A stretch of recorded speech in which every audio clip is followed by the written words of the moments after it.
Hello बच्चों, चलिए प्रश्न को पढ़ते हैं। वंशागति की इकाई है।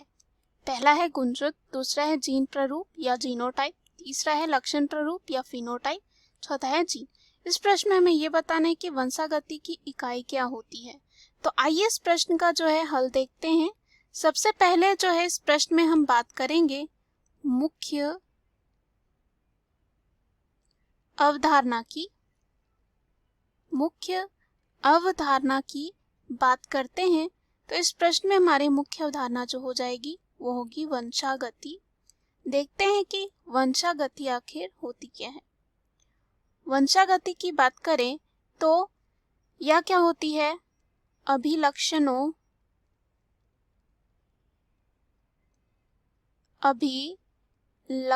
को जो है और कह सकते हैं अभिलक्षणों का एक पीढ़ी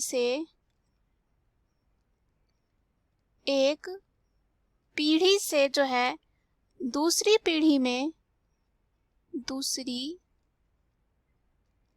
पीढ़ी में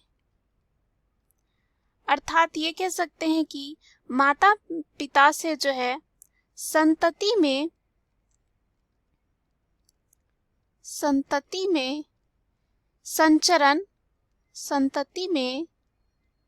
संचरण होना, यही जो है वंशागति कहलाता है।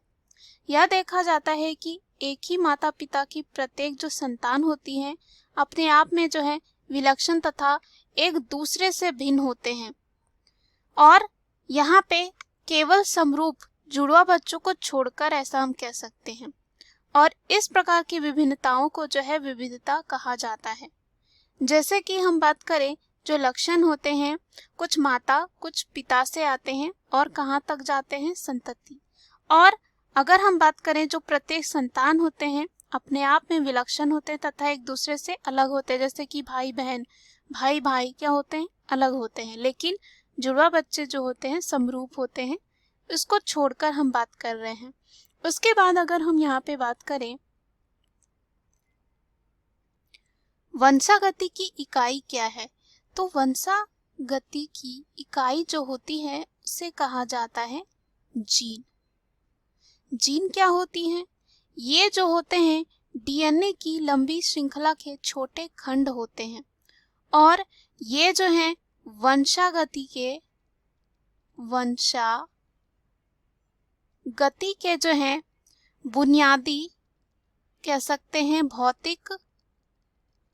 भौतिक और साथ ही साथ कार्यात्मक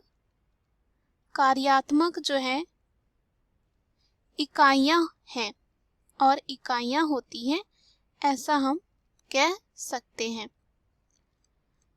जैसे कि प्रत्येक व्यक्ति के प्रत्येक जीन की जो है 2 प्रतियां होती हैं जो प्रत्येक जो है माता पिता से वंशानुक्रम में मिली होती है और जीन जो है प्रोटीन नामक अणु बनाने के निर्देश के रूप में कार्य करते हैं। अगर हम विकल्प में चले तो पहला जो यहाँ पे विकल्प दे रखा है वो है गुणसूत्र। तो गुणसूत्र क्या होता है इसकी बात करते हैं। गुणसूत्र क्या होता है? गुणसूत्र जो होते हैं कई जीन जो हैं यहाँ पे एक साथ क्या बनाते हैं? गुणसूत्र बनाते हैं।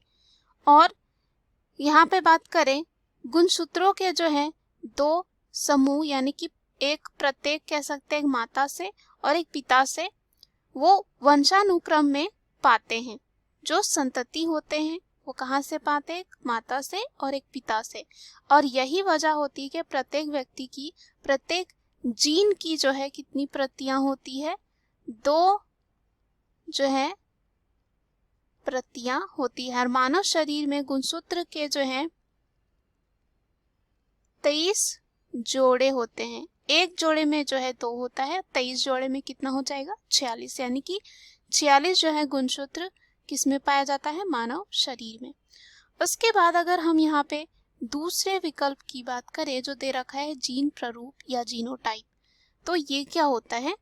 जीन प्रारूप की बात करते हैं।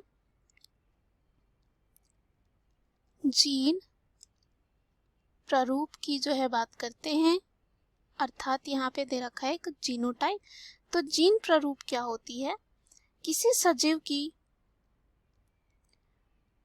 आनुवंशिकीय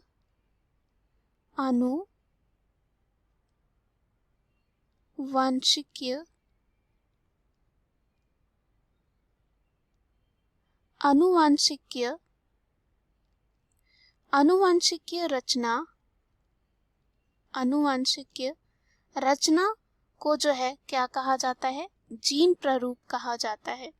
जैसे कि शुद्ध या कह सकते हैं समयुग्मजी लंबा, जैसे बड़ा टी बड़ा, और अशुद्ध या विषमयुग्मजी लंबा, जैसे कि यहाँ पे बड़ा टी और छोटा टी।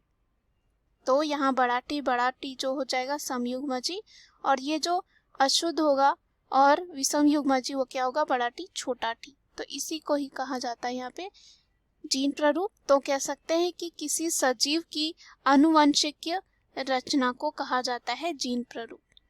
उसके बाद तीसरा दे रखा है लक्षण प्रारूप। तो अगर हम बात करें यहाँ पे लक्षण प्रारूप की, तो लक्षण प्रारूप क्या होता है? किसी सजीव की जो है बाह्य प्रतीति को जो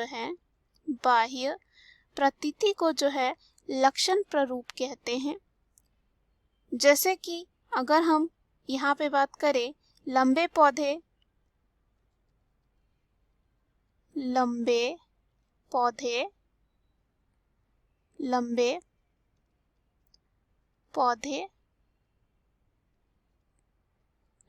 पौधे जो हैं यहाँ पे, और जो समयुग्मजी होते हैं यानी कि बड़ा टी, उसी प्रकार हम यहाँ कह सकते हैं जैसे कि विषमयुग्मजी भी हो सकते हैं।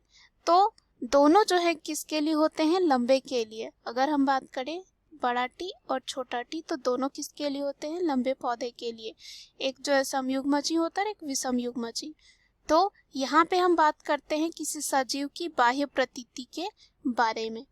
और उसके बाद दे रखा है जीन, जो हमारे इस प्रश्न का क्या हो जाएगा? उत्तर हो जाएगा। हमने देखा कि वंशागति की इकाई क्या होती है? जीन होती है। और यहाँ पे बाकी तीनों जो विकल्प हो जाएंगे ए, बी और सी, तीनों क्या हो जाएंगे? गलत हो जाएंगे। दिए गए प्रश्न का सही उत्तर है डी। आशा करती हूँ यह उत्तर आपको समझ में आया होगा। धन्यवाद।